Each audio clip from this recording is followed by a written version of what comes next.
Patuloy ang paghahanda para sa isasagawang necrological service para kay dating Pangulong Corazon Aquino sa Manila Cathedral. Alamin natin ang sitwasyon mula kay Maki Pulido.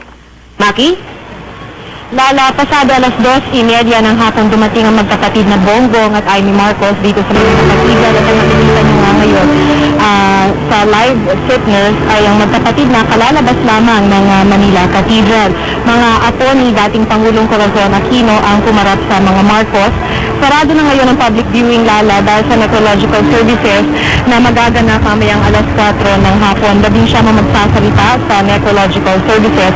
Una lang dito, sina Brother Armin Luistro ng De La Salle, Manila Mayor Alfredo Lim, Makati Mayor Jejo Marbinay, at ang kanyang PSG guard na si Melma Maril.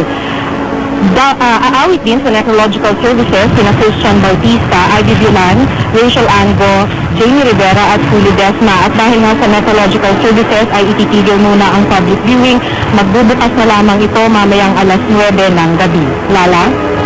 Maraming salamat, Maki Pulido.